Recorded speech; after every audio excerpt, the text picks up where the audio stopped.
Welcome to another episode of the Motherhood podcast. I'm so excited to have Leah Libresco Sargeant on. She's the author of Arriving at Amen and Building the Benedict Option. So, Leah, thank you so much for joining us today. My pleasure.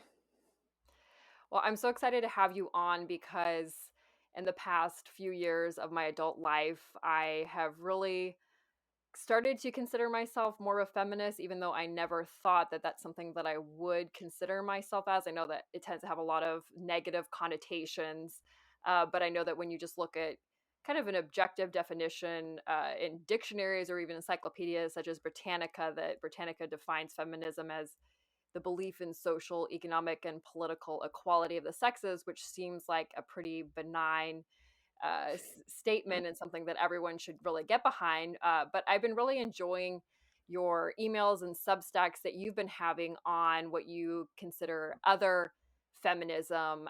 So I'd really love to divide up our conversation today first by digging into what you consider this other kind of feminism is, and secondly, feminism and motherhood, and then finally about raising feminists. So what, in your opinion, is this kind of other feminist?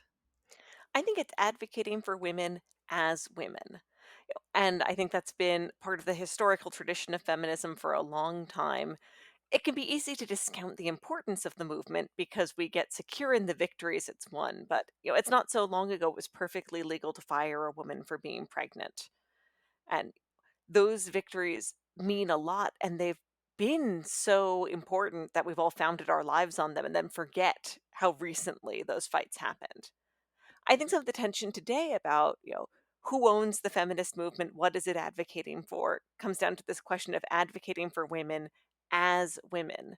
And I view that as distinct from advocating for women as deficient men who need a little help to basically pass for men. And I see that deficient men attitude when people say, what we need for feminism is we need for women to be able to have sex like men without consequences, ignoring the fact that there aren't no consequences for men. They're just better at hiding from them. But that sense that, well, the world expects everyone to reliably be not pregnant. So for women to exist in the world, they have to be able to be not pregnant for as long as possible. And if they are pregnant, it's a mistake, and you have to be able to roll it back magically so that that didn't happen, because we don't live in a world that's friendly to pregnant people. But as long as women aren't pregnant, then they can be people. That's so true. I really like what you said in one of your emails that you sent out that, for most people, that they want to advocate for women as women, just as you said, and that our equality is often premised on remaking ourselves to be more like the medium man. And I really like too how you brought up that the different needs that breastfeeding demands, and whether or not it's pregnancy and needing more breaks or those sorts of things, and those are things that you really don't find in the workforce, and everything's just more accommodating to men. I mean, even just starting this podcast, I know that you are running a little late because you're feeding your baby, and that's something that you can't really do in the regular workforce. I mean, I understand because I was kind of worried that I might have to breastfeed right when this episode is starting too. There's that whole debate. Do I wake the baby? Is he going to sleep? Or is he going to wake up in the middle of the podcast or whatever? And then obviously, like, I'm recording in the nursery right now because my husband's using the office. So just things like that, that you really don't find in the regular workforce, because they want us to think that it's a man's world, basically. So And I think there's been some progress amid the pandemic just because we can't go on the way we did. Some employers and employees are finding out, like it doesn't actually matter that much whether everyone's in the office at these times constantly. There are other ways to make sure you keep up with your colleagues. There are ways to work around disruptions once everyone has to. And my hope is that, first, that God willing, we'll all be vaccinated by summer. And then second, that when we go back, we won't go back to things just the way they were, but a more humane structuring of work that keeps in mind that people have lives outside their jobs. And if you build a job around the presumption of I only want to hire people who don't have lives outside their job, you are saying I don't want to hire many women. that's definitely a great point. I remember one employer that I had, and that they were really against people working remotely, and obviously that tends to be something that really is helpful for women because then they have more flexibility.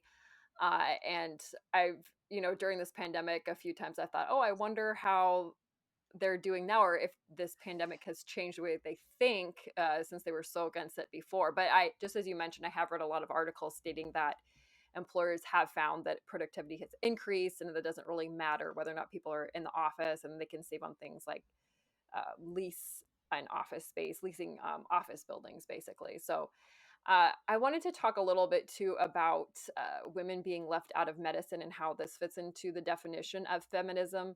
I really liked your email and discussion on this. And I know that you mentioned that uh, women are left out of medicine because it tends to be male centered. And I have a lot of friends who are in the healthcare profession, and that they've even told me that, most medicines aren't really tested on men, and we already know that most aren't tested on pregnant and lactating women, those sorts of things. And even the whole human anatomy that's taught in medical schools, all based on a man's body. So I'd love for you to talk a little bit about that and why you think that that's important part of feminism in this definition of feminism that you've laid out. Yeah, a huge part of the problem is taking men as the standard and then saying, and then we'll cover just the bits of women that are different. It's too bad, it'd be nicer if we just had one model, but we'll just do the man as standard, and then we'll cover the women's reproductive system, which is like the one non-male part of a woman. But the rest is male, basically, so it's fine. And it's crazy. It's crazy at a lot of levels. So let's just start at kind of medical dosing levels, which is that whenever you take medicine, the amount you take varies based on how big you are, in that, varies broadly across people. So obviously, a very skinny man may find himself kind of feeling like the dose he has isn't quite correct for him if it's calibrated towards a median guy. But the problem is even more exacerbated for women, and not just because of our size compared to men, but because of our metabolisms and our hormonal cycles, which are distinct. It's not just the uterus that makes us different from men. It's not just, a piece of anatomy. But not only are these not taken into account, they're not even measured, because women who are experiencing their natural cycles are usually excluded from clinical trials, both because there's the concern they might become pregnant and either need to or want to drop out of the study, but also because, the people who make different kinds of drugs and medicines say, well, the medicine could interact with the cycle and that would throw off the data. So we want to only interact with women who are on hormonal contraception, who are having kind of a more static level of hormones. But of course, that means your data doesn't reflect women. It doesn't reflect most women as they are. It's like, well, I'm trying out these drugs, they're intended eventually for, kids in elementary school, but it's tricky to run clinical trials for them. So I'm doing them on chimpanzees. And you're like, well, that's a first approximation. Like, and it's basically the same thing. And I'm like, well, no, it isn't. Like, I understand. Now I'm trying it on very short people who are basically children. You're like, no, no, in no way is that a reasonable comparison. And here we have half the human race where we're basically treated as either so equivalent to men we don't need to be included, or so divergent that it's too troublesome to test and make recommendations. Both insane. Right. I know it's so annoying whenever you're pregnant or breastfeeding, whenever you look at the warning labels on basically everything. I feel like they just slap on that warning label that says, warning, if you're pregnant or nursing, consult with your doctor, or whatever. And then the silly thing about that is, just as you were saying, that most research out there doesn't even back it up. So even if you did consult with your doctor, it's not like they could even give you an evidence-based answer. They're just going to give you some anecdotal, based on their anecdata, basically, from all of their patients and what they have told them about different sorts of things. So it is super annoying. And then in your email, I know that you even brought up the fact of the COVID vaccination, which I would love for you to talk a little bit about that too, because I know it can get a little controversial, but I really love how you laid it out. So if you could get into that a little bit. I think the most basic thing is that women facing the choice of whether to take the vaccine, and I'm definitely doing it myself, deserve reliable data on how it will affect them to answer their questions. And that means including women in the studies. And it means including pregnant and nursing women in the studies. First, because we have simply no reason to expect the vaccines are more dangerous to pregnant or nursing women or babies than they are to anyone else. So there's no reason for heightened concern here going in. There's also kind of balancing the fact that we know that COVID itself is particularly dangerous to pregnant women. They're in a higher risk category than the average person, therefore, stand more to benefit from knowing whether the vaccine protects them and what side effects, if any, they experience.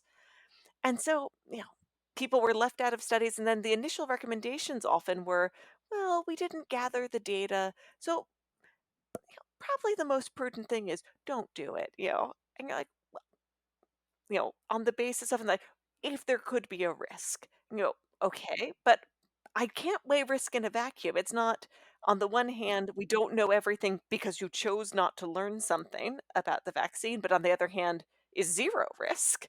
On the other hand, is a dangerous pandemic. And this is the choice that keeps getting pushed on to women often, especially during pregnancy. The idea that it's women's job to bring risks down to zero as though there aren't trade-offs every time we make a choice. I love Emily Oster's Expecting Better on Pregnancy, which really takes the point of view that women and babies are both people, and that when medicine serves us, it has to serve both at the same time. And some of these recommendations, just kind of take the view that we don't have to look into kind of the trade-offs of various medicines because the smallest risk is no medicine, just to make sure nothing happens to the baby. And then when I have friends who suffer from depression and are facing the question of, is this antidepressant safe to continue during pregnancy? There's very little data. And doctors who say basically, well, it's hard to know. We don't know what effect it has on the baby. We haven't looked into it at all. We've chosen not to. So you have to make the choice, but of course, you want to make sure that nothing is dangerous for your baby. And the poor woman's left there saying, like, okay, so the medicine might be bad for my baby, but depression is also bad for me and my baby. I, and they're like, what if you tried just not being on the medicine, but also not being depressed? And you're like, interesting proposal there. And Yeah, you and just see people women aren't taken seriously. If you thought the problem mattered, if you thought women's health mattered, that would never be the recommendation you gave. exactly, and then people wonder why moms are so hyper stressed about everything, right? With that extra burden on them, because really leaving women and mothers out of studies, it really puts the burden back on the woman to make that decision in a vacuum, just as you were saying. And I think that's also how people land on the heuristic of, I guess the morally correct choice is whichever one is harder for me because I'm willing to sacrifice for my baby. So I must be that I have to be willing to take on anything. And that's not fair to women. Right. You're willing to sacrifice for your baby, but that doesn't mean every sacrifice is a prudent or worthwhile one. And sometimes when these bad choices are forced on you, the answer is to shove those bad choices back in the face of someone who told you they were your only options. I really like that a lot, and as I mentioned at the beginning of this point that we're talking about defining other feminism, that I never really considered myself a feminist all growing up, even though I'm the oldest of 4 sisters, so you would think that the fact that I, of one of 4 sisters would kind of make me that, but I think I always did have that kinda like that negative connotation surrounding what the word feminist means, and that's why I really like your definition of it, but getting back to the medical aspect is this a big experience in my life actually in the medical area did push me to having more of these feminist beliefs because and I know I mentioned this a lot on my podcast, but after the birth of my daughter, my first child, that I was just extremely disappointed in the support and the medical care that I received postpartum, and then also just the lack of medical research surrounding pregnant and postpartum women, as we've been discussing, because I had this pelvic injury, and I know I've all my listeners are probably, super annoyed at me talking about this, or they've just heard it so many times. But when I bring this up again, only to mention that when I was looking at possible research on what could help heal the pelvic condition that I had, it's funny because one of the biggest studies that I came across was research on male athletes who had this injury, even though it was extremely rare for male athletes to get this condition, whereas it's a lot more common in women, but they had only really studied it in men. And so I really didn't have any evidence based solution for it. And I don't know, maybe someone, obviously, I don't have access to medical subscriptions where you can look at all these studies. So that's just basically what I found on Google. So maybe there is something, if someone's out there listening, maybe you could send it my way. But I haven't come across it, and no healthcare provider that I've been to is aware of really any studies surrounding it. Um, And you you shouldn't also, have to have a part-time job of doing medical research, that your right. doctor doesn't know the answer to get basic care after you have a baby. That's such a good point. I do feel like it did become, basically a part-time job and then a hobby just to research different things. And then I'm always just constantly learning little things about how to help me since I'm going to physical therapy now, even after the birth of my second child for the same condition. And my pelvic floor physical therapist, she just mentioned like, oh, try sleeping on your back. And I started doing that. And it's crazy. I was in so much pain. And then until she started saying that, I noticed a night and day difference just to sleep on my back, and I thought, "Oh, I wish someone would have told me that, like, 3 years ago," and then I'm just having Yeah. to go from each provider, and then cherry pick their knowledge that's just gleaned from anecdata because there's no real research. Well, what there is research on, is that women's pain isn't taken seriously by many doctors. Not every doctor, but in the aggregate, women's pain isn't treated as a medical problem needing attention or research. It's treated as a problem about the woman. So, women and men who go into hospitals, you can look up this study, with similar, symptoms and similar physical presentations. The men are more likely, even reporting the same degree of pain, to get pain medication and to get, heard out by a doctor. And the women are more likely to be told that they might need anti-anxiety medication, with the assumption being that, when a woman says she's in pain, she's saying something about how she's upset, not that she might be in literal physical pain that requires a physical response. Wow, that's incredible in a bad way. Yeah, So that's and I crazy. think also just women expect that we have to suffer for a long time before we deserve attention, in part because we get rebuffed. So a friend of mine had a C-section, and I've been talking to her a bit about how the recovery is tough because I had one too. And it wasn't until we were like, "Oh, yeah, it's pretty hard. Yeah, it took me a while to get back to normal things." She's like, "Yeah, I was in unremitting pain for 4 months." I'm like, "That's not normal. That's a problem." And she didn't know because everyone talks about how hard it is to have a baby and how recovery is difficult, and her doctor really didn't ask the follow-up questions when you say, "Are you having a hard time?" Like, "Well, a bit." But it's easy to think, "Yeah, it's just hard to be a woman." And if, it were possible to not be in pain constantly for 4 months, someone would have told me, someone would have taken it seriously, but we all know it's hard to have a baby and it's my job to push through. And I felt so bad for her, and frankly, I wanted to, go shake her doctor because Yeah. clearly he hadn't been interested in how she was actually doing. Yeah, that just reminds me of when I had my first postpartum visit after the birth of my daughter. It was the same kind of thing that I was in excruciating pain, and I thought that that was normal too. And then I had to really push back. And then another provider that I went to shortly thereafter, who was a specialist, he alluded to it being in my head because he kept on referencing me needing to gain my confidence back. That's how he referred to my pain, gaining my confidence. Go to physical therapy to gain your confidence back. And then it bugged me so much. I was just thinking, this isn't about confidence. This is about pain. And I don't know if part of it too has to do with kind of like the kind of glorifying birth, because I know there's this big movement, and I completely respect women who choose not to have any drugs during their birthing process. I think that that's incredible that women can do that. At the same time, it seems like that there's shame surrounding women who do choose to have drugs and who do not want to experience all of that pain. And then people tend to over glorify the whole birthing process when you don't have the pain meds. And I just find that a little strange. I don't really understand that. Well, you know what? I agree with you, and I I almost had a natural childbirth in that sense. I have was, no pain meds, up through an hour and 15 minutes of pushing, and then my baby was in trouble, so I needed an emergency C-section. But, you know, an unmedicated childbirth isn't a I'm just gung ho for pain childbirth. Like everything about planning for that was about pain management. It was about, who's going to be in the room. I want to deliver with midwives who are providing care for me through all of labor, not with a doctor who's going to just swoop in at the end to catch the baby. I want to like have a doula there and my husband who are both thinking about how can I move around, what can make me feel more comfortable. I want to talk about if those things don't work, what other options are on the table.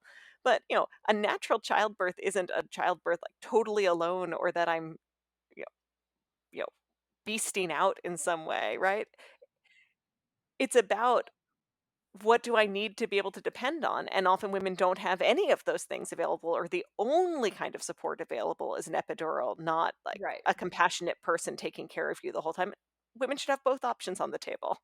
Exactly. That's a really good point that you make. There is shame on both extremes that I've noticed that one OB that I went to before I switched providers was all about epidurals, but kind of not looking down on people who didn't have epidurals, but she kind of laughed at people who didn't have epidurals, so not respecting the woman's choice to not have one. So that's the one extreme, that the providers are just thinking, okay, come on, just get the epidural, and just as you were saying, not respecting someone who has to go through the whole process and have more, basically someone there at their side to kind of coach them through it and work through the pain and everything. And then on the flip side, then there's this whole more natural birthing community that then looks down on women who don't have the natural. So yeah, I guess that's another big aspect of just women in healthcare kind of just getting judged and stuck and not really being respected for their wishes.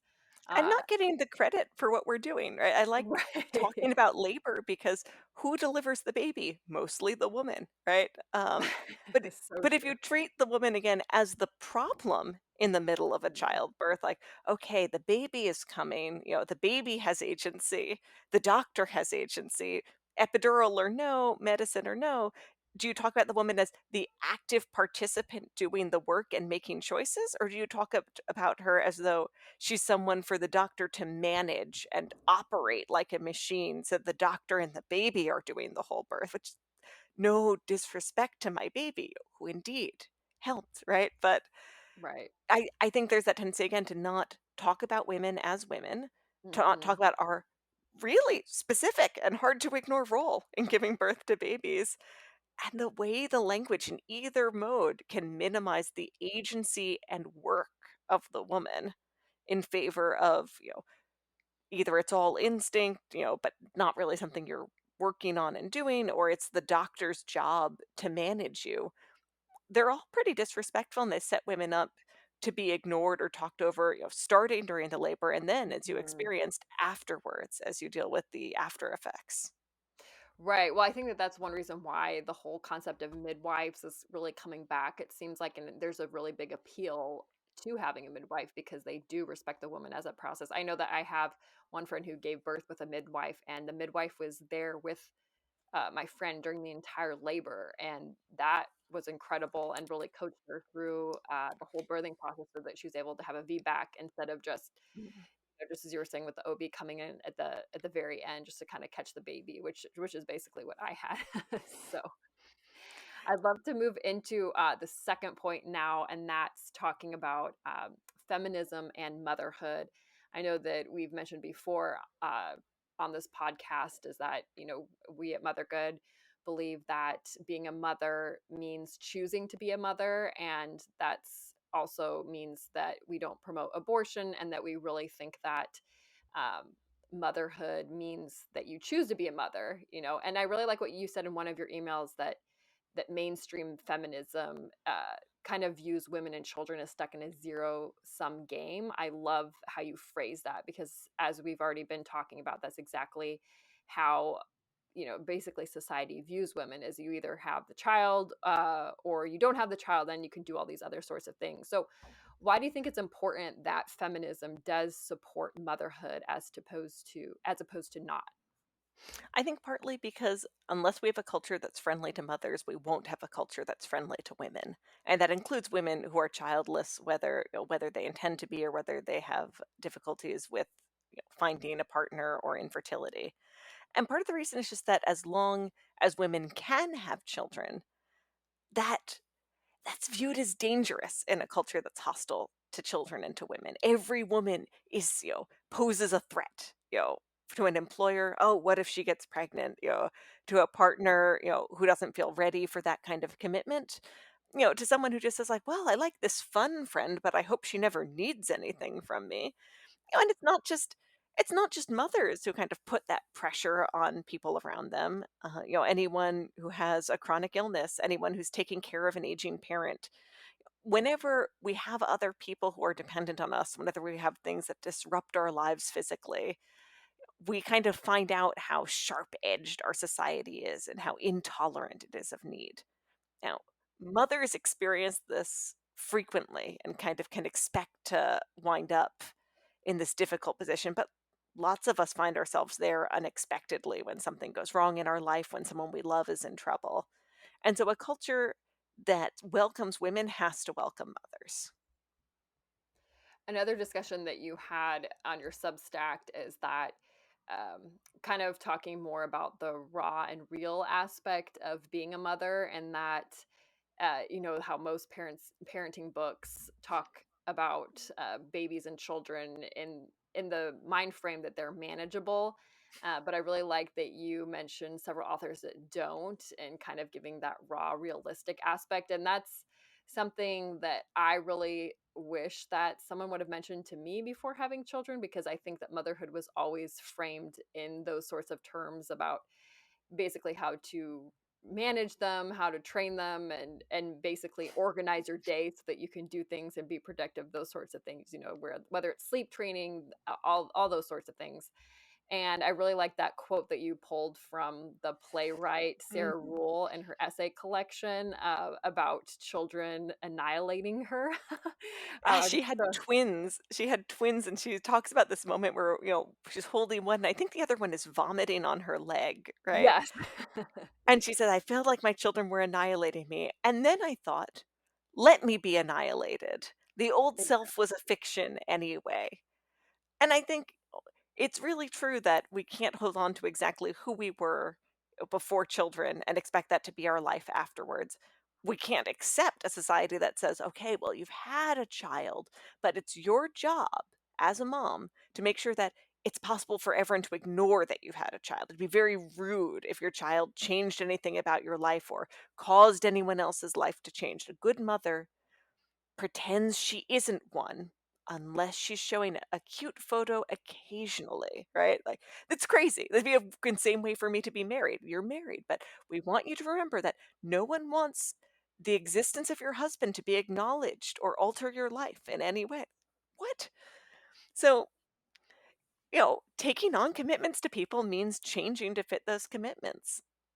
And I think often, babies are kind of an acid test for what in our society is humane and what in our society has contempt for vulnerability. And why do you think it is an important aspect of feminism to not pretend that babies are manageable and instead they make us more selfless? Because I know that a lot of people, women included, really resist the concept of being a feminist. And in my opinion, and from what I've been reading on your discussions, your Substack discussions, is that feminism really promotes mothers, and just as we've been talking about, it makes it so that when you do become a mother, it forces society to recognize that you have to adapt to having a child instead of just pretending like that they don't exist. So I guess why do you think that it's important that motherhood and feminism go together in that aspect? I think because at its heart, feminism is telling the truth about women and demanding culture accept women as women. And motherhood is part of being a woman, even for even for women who aren't themselves mothers, who carry that potential with them, and who may find different ways of expressing some of the love of a mother, whether by being a godparent to someone else, being an aunt, being a mentor. That there has to be room for both the gifts women have, particularly, Mm. and the real struggles we face as women. I love that so much. And just a little example, just this morning, my son, who's barely 3 months old, he just wanted to be held all morning. And that's something that the books say that never happens, right? If you're sticking to a schedule or whatnot, that you'll always be able to do everything. And there's some mornings where I just sit on the couch or just walk around the house bouncing him all morning. And I'm just thinking, well, this is, this is what I'm doing this morning because this is what he needs right now. And that's something that books and I guess society would really tell you that I was being useless, I guess. But now that I've been thinking about it more, thinking, no, this is what my baby needs now. And so I'm just adapting to it. Maybe I don't know, is going through a growth spurt. Maybe he's in pain from growing so fast because he's such a large child. I don't know.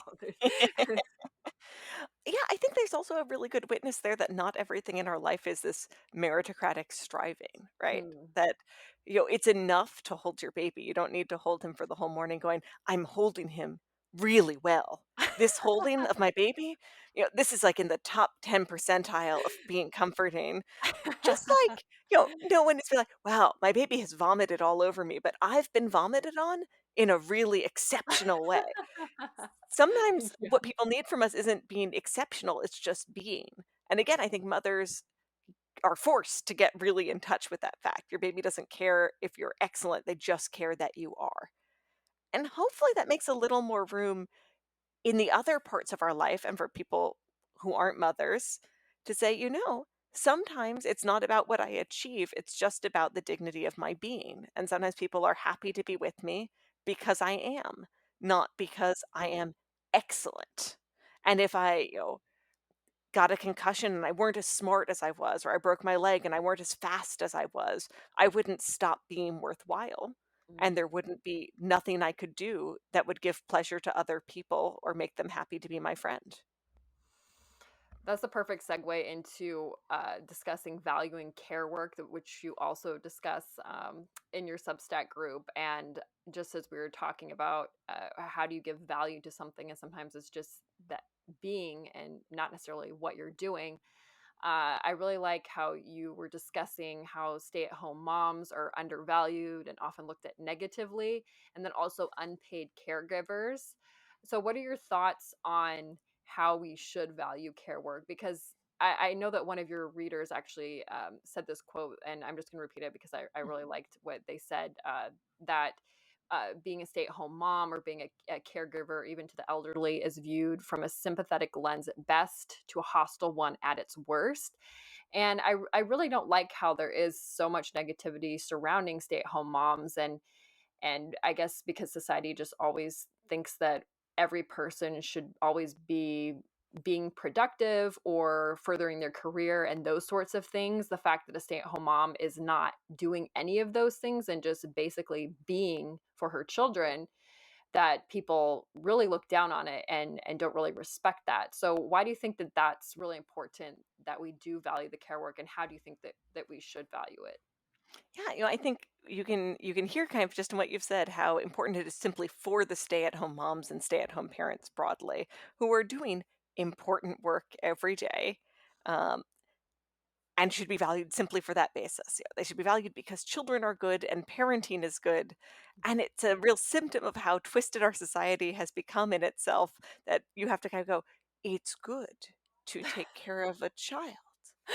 A baby likes to see his mother, and that's valuable, even though the baby is not paying his mother to nurse him. And yet a valuable thing is happening. There are people where it feels like you'd have to hand the baby a little stack of money and then like take the money from the baby and go, and now it's worthwhile, right? Um, it's insane. It's hard. It's so insane. It's hard to figure out how to unpick that for people who get stuck there. But I think the broader thing is, not only that stay-at-home work is valuable, which it is, but that our lives don't derive their value exclusively or even primarily from our jobs. Because if you take the position, oh, well, stay-at-home parenting is basically valueless, you're not being productive at home, you're just being a parent, which doesn't count. You're productive at your job. Well, then the parent who goes to work and comes home, around dinner time, have they ceased to do anything of value once they get home? Would it be good if we're like, okay, like I've got good news for you. dad. Like, you're not a stay-at-home dad, that's good already, but you are, frittering away all this time with your family and your wife. But I've found someone who can come for money to sit at the table so that your seat is full so you can work more. And this way your family will still have someone there and you'll be productive more instead of wasting time. So isn't this a step up? It's the same logic that's applied to stay-at-home parents. It just sounds a little crazier when we apply it, you know, to taking it one step further. But of course the dad is doing something valuable when he gets home, and of course, by extension, his wife has been doing something valuable all day long. Mhm. It's crazy how really value, when you think about it, is it just is dependent on how you place importance on something. I guess one thing that comes to mind is kind of completely different is the Bitcoin. I know that a few years ago was completely worthless, but then now a lot of companies have been trying to make it valuable by being able to purchase things with the Bitcoin and those sorts of things. And I don't know why that kind of comes to mind when we're talking about stay-at-home moms. It's like, oh well, if no one thinks it's valuable, then it isn't valuable. But if we put a lot of effort into making it seem valuable and that maybe you can purchase things with it, then suddenly it's valuable. Yeah, I think the equilibrium I want to land on is more that we apply a market logic to fewer things and ask fewer things to kind of justify themselves through these kind of transactions, not we found a way to put a price on nursing. Like, I Right. really don't want to hear it, to be honest. I'm in favor of some economic support for parents, but I don't want it framed as you nursed for 20 minutes on that side and that is worth $16. It's Right. just clearly untrue. Right. I do like that point that you made that, how would we value it if we didn't put an economic value on it? And that is a good question. And I don't really know the answer to that. How do you value something if it's not in terms of money? I guess money just helps because most people understand its value. So when you make that kind of comparison, then it makes sense. But then obviously, we don't want to put a value on a lot of things. And being a mother, because it's priceless. I know it's kind of cheesy, but it's pretty much priceless. So Yeah, I think, it's good to separate what support do parents need in justice and that might come in the form of money. And hmm how do we value parenting, which is not primarily going to be expressed through money. So there have been some discussions about child allowances as a matter of public policy, and I'm in favor of it. But I don't think that's the main language we can use to express that parenting is valuable. But I think we can say, in justice, parents deserve this support because they provide for the whole society by having more people. But that's not how we express that they're valuable. Exactly. I know I just had that thought the other day when I was really struggling in the first few months postpartum, just, with the second child. And I was just thinking, I can't believe this is how all of humanity has carried on. Just all this suffering and all this work. And it's so raw and gritty and so much pain, too. And this is basically what all of society hinges in order for it to be able to continue, all of society hinges on this very moment. And I couldn't even really fathom that and then that people kind of overlook it or brush it off and don't really talk about it that much. That to me is just it's mind-blowing to think about that. But give yourself some of the credit you deserve here. Most of human history has not happened in this way. Most parents are not, spending their first 3 months with their baby during a global pandemic with That's much true. less ability to have a friend come over and sit with their baby. And Mhm. most people throughout human history don't live in nuclear families with Mhm. only the parents kind of on task, especially in the early months of no sleep. People have aunts come stay in or already have someone living nearby, and parents don't do things as much in isolation or with the idea that my one family supports all of our own needs all the time. There's much more of a, I think of it as a sloshing of like need and gift, right? Of, oh, my neighbor down the street has a newborn, so we're even having her kids over during the day so she can rest. And now I have a newborn and she's pitching in for me. There's much more of offering your excess to someone else and receiving it in return, and not what do I need to do so that my family can handle anything at any time by ourselves? Right, right. No, that's a really important point to make. It's I just actually did a podcast episode on the history of motherhood, and that's something we touched on was allo parenting even in the hunter gatherer age so that mothers could go work and do other things or just a supplement if a mom couldn't go out and work. And it was just crazy to think that it's been happening for so long. But then now in the modern era, we've kind of backpedaled and made it more difficult and harder on ourselves because then we just kind of exist in a little bubble. And women feel like they take the blame, right? Instead of things have gotten meaningfully harder in some senses, and I don't have the resources people have Right. almost always parented with. They go, well, I must not be working hard enough. Or if I feel tired or stressed, it must be because I'm not willing to sacrifice enough or I don't love my kids enough. You know, and that's not what's happening. You're being asked to do something hard without the supports that historically almost all parents have relied on.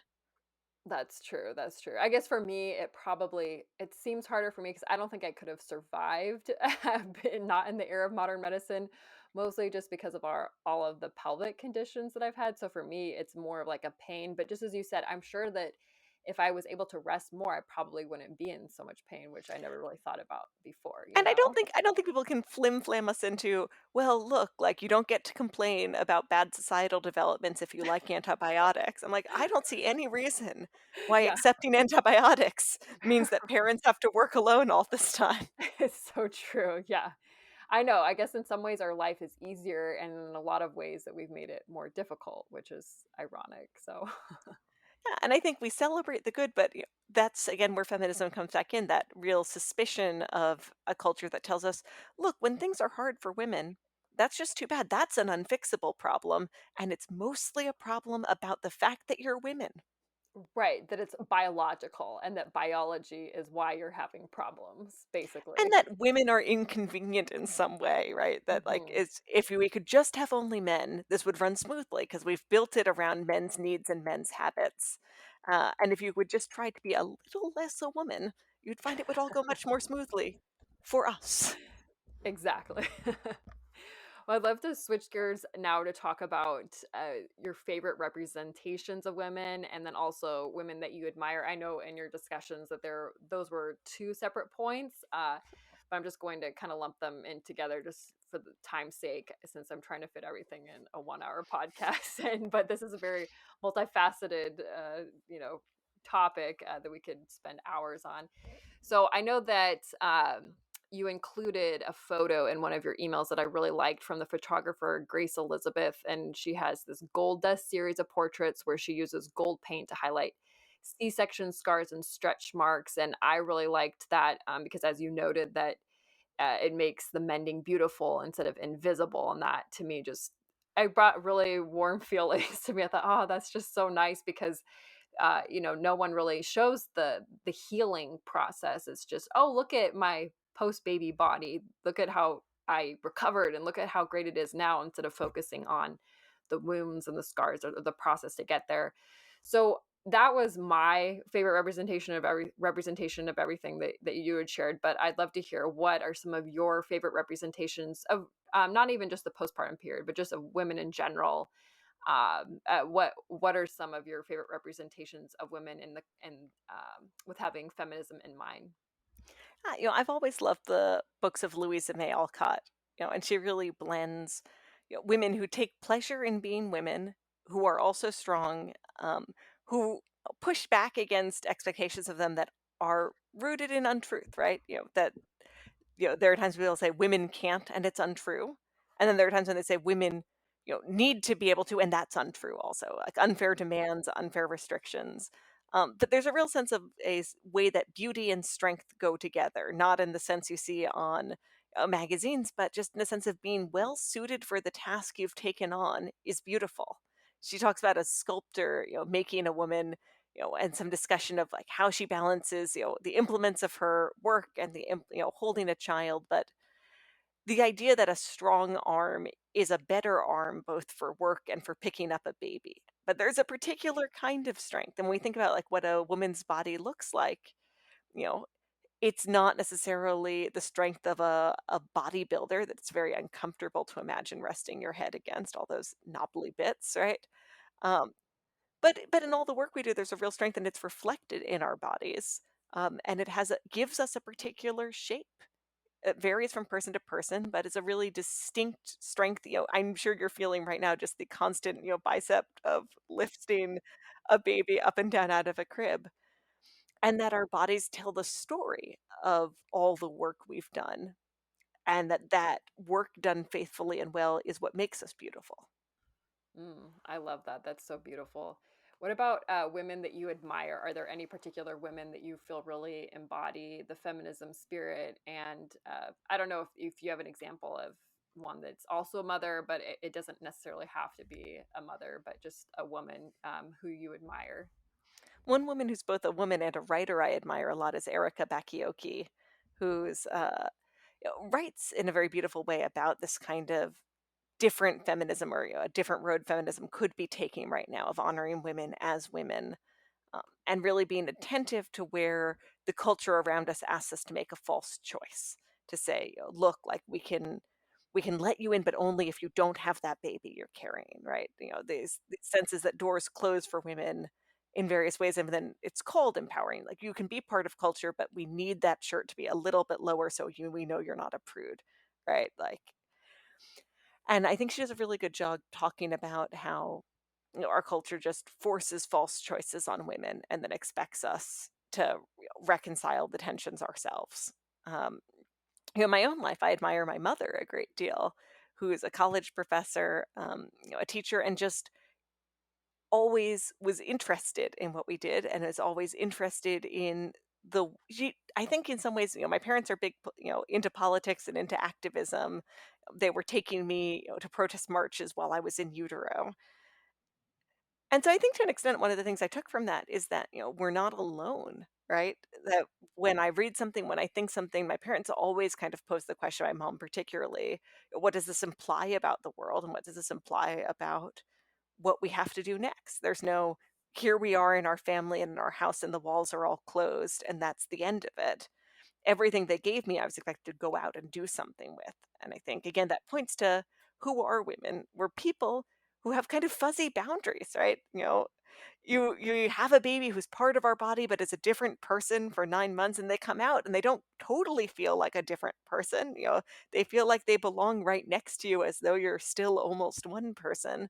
I think being a mom kind of tells the truth a little bit, which is, we're not totally distinct or cut off from other people ever. We can pretend to be, people can demand that we pretend to be, but we have duties to each other and we have relationships to each other. We don't start as a radically alone individual.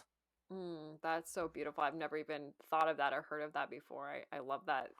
That's actually perfect answer to transition to our last point, which is about raising feminists.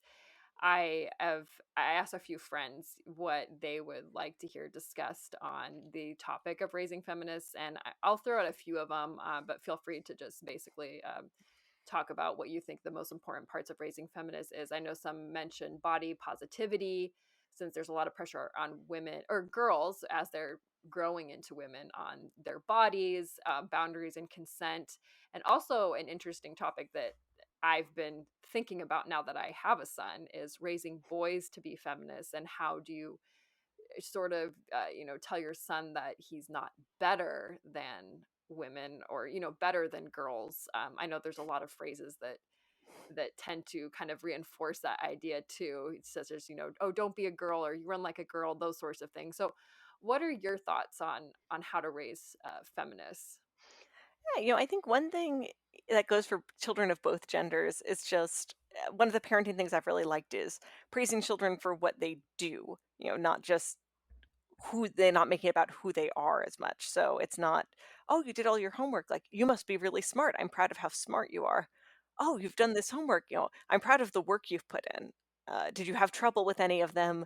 Which ones? Oh, did you sit with that for a while? Oh, you got this wrong? Oh, well, how are you going to fix it?" Of just making it normal for children not to be good at everything, and for them to be comfortable with that, so that first of all, they don't have contempt for other people who aren't as smart or aren't as fast or aren't as tall as they are, which isn't technically a moral category, but I think especially for young kids, it feels like one for a little bit. But so that they also are interested to push the boundaries of what they can do. They're comfortable with struggling a little and finding that exciting rather than, this is proof I'm not good at it, right? And I think, again, women are particularly likely to hear that message of, you're in a math class, you sit and struggle with the problem for a bit. Well, I'm not good at math. When mathematics is the process of sitting with a mathematical question and struggling with it for a bit. Mathematicians don't do Mm. everything easily. They just have harder problems they sit and struggle with. Oh, interesting. I hadn't ever heard about that for math either. I like that. I'm gonna have to remember that. So Yeah, what are you mathematicians aren't sitting there with homework someone's assigned them and just, like, going through their times tables really fast. They sit with something that's hard, and then they, like, keep Right. working on it, like, storm off, come back, just like Yeah. kids do with their homework for a bit. Yeah, I guess you always see it in movies, and I don't know how accurate this is, of just mathematicians or scientists at the chalkboard and pondering and scribbling little answers as they think of it or something like that. So that kind of fits that definition. So what are you going to tell your daughter as you raise her? How old is your daughter now? She's 1, so, I can only Okay. tell her so many things. She identified a Yeah. bird as "woof woof" this morning, so That's so cute. but So I think what are you thinking of telling her as she gets older? a big part of what I want to do is show her a lot of different portraits of women. I think one of the things that really strikes me is that when I walk through a city and I look at the ads, it can often feel like I see only one woman with minor Right. variations. And Right. one of the women on my Substack, wrote in about how a woman she really valued meeting was just a woman who was much older than she was. And it Mm, wasn't until she saw her that she's like, wow, I can't picture myself being older because I know no women who are older. I can't think about who I want to grow up to be because I only see, marketable women, right? In that interesting. sense.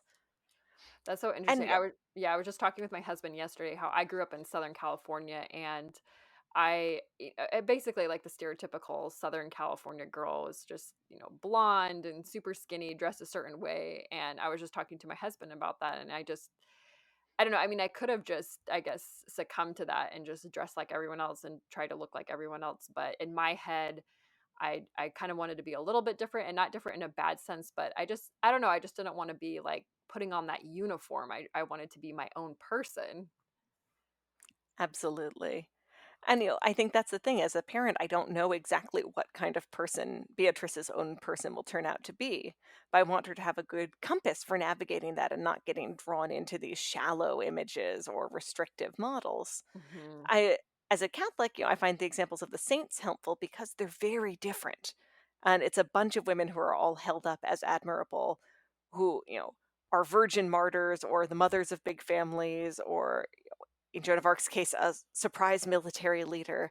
But it really reminds you there are a lot of ways to be a woman that, Mm, depending on the particular gifts you have and the situation you're in, are the right one. It's not that you pick one other woman and say, I'm going to be her. You say, right. how did she know what kind of woman she was being called to be? And how do I Mm. imitate that attentiveness? I like that. Growing up, that is something that's a really good point that isn't really emphasized in society at all. Is I never felt like I was free in terms of what society pressures were put on me of finding who I wanted to be as a woman. It's just more of everyone fitting that certain model. Whether it's how everyone around you looks and dresses, or what the media is telling you, what magazines are telling you, Mhm. what movie characters are telling you, what popular TV show characters are telling you, and I do remember feeling that pressure growing up, thinking that I had to be, fit into one of those boxes, whether it's the funny lady or like the more prim and proper lady or the sporty lady. What kind of woman are you going to be? But I really like that aspect as well. So I think the real challenge for me is that I want my daughter to be bold about, pushing back against some of the things we've been talking about, against a world that tells her, you're allowed in the world insofar as you don't make your being a woman a problem for anyone else. But I also don't want her to relate primarily to being a woman as something that, is all about defying people or have, a right, chip on her shoulder. And sometimes I slip into that mode. I'm like, well, I feel yeah. best about being a woman when I am like shoving someone out of my way who tells me I can't. And I want to make sure she feels good about being a woman when nothing bad is happening. Right. I can relate to that. That kind of reminds me of both times when I'm pregnant. I definitely pulled the pregnancy card with each pregnancy, but it's because someone had really wronged me. And I thought, yes, this is when I can totally 100% pull the pregnancy card. I remember when I was pregnant with my daughter, I was practicing litigation. And so I was in court a lot. And one attorney was just lying. And I don't know if they were doing it on purpose or maybe they didn't have all the information. So I thought that they were lying, but they were saying all these statements about me that were completely untrue, and I had like this whole email exchange with them, and they were basically what I had said in emails they were saying that I didn't say, and so I knew I was in the right in this instance. And so basically I just told this other attorney, I was like, how dare you accuse a pregnant lady of lying? And and I don't know why that felt so great. And I don't think she knew that I was pregnant because I don't know. Because I was wearing a suit or maybe I wasn't like super showing. It's like, oh, I am so sorry. And then miraculously she remembered everything that I had said before and she wasn't trying to Hmm. pull one over me. But I don't know. I just share that story because I don't know why I was like, yes, I can finally pull the card. This feels great. So Yeah, I think it's the tricky balance between it's good to stand up for what's right, and it's bad to be excited when someone disappoints you. right. That you can feel the sense of like, "Oh, I don't really trust this person. Oh, they've mistreated me. Now I know I'm in the right, and now I get Yeah, to yell at them," right? And it's C.S. probably Lewis talks about hormones or this. something.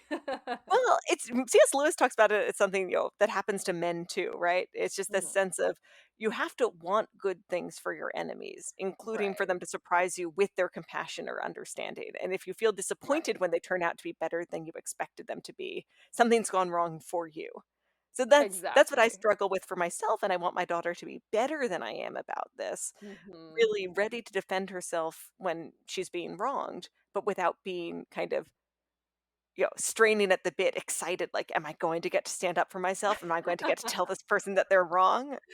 Right, right. I think for me, I don't know, it's probably a combination of hormones, but then also I was just shocked when I started litigation because I always assume the best of everyone. And then I was surprised that I had to kind of flip my mentality of just assuming the worst of everyone. And then I struggled initially on defending myself, and so that was kind of a moment where I was like, yes, this is like I know 100% like I'll get them with this argument. So I don't know, it's just kind of funny to remember or to think about. I'd love to ask you in closing a question that we ask every single mom that's on our show, and that's in line with our motto that there's no way to be a perfect mom, but many ways to be a good one instead. And I feel like we've probably already answered this several times indirectly, but I'd love to hear maybe of an example of maybe an example, a particular example comes to mind in your life of when you kind of realized that for yourself. Well, I think one thing was that right after I had Beatrice, as I said, I had a C-section, so, my husband did all the picking her up for the first 2 weeks, because it was Mm, tough for me and we wanted to focus on me getting better. But that meant that when she was crying, I couldn't get up and go get her in the way that you picture a mm, mom doing. And sometimes what I would do is that while Alexi was, taking care of her and I wasn't, I would just sing to her so that I was doing something for her, even if it wasn't the exact thing I wished I were able to do or that she might want me to do. And I think a mm, lot of being a mom is that we hope we're equal to the task, but there's no real guarantee that we're always exactly what our children need, even what they truly need.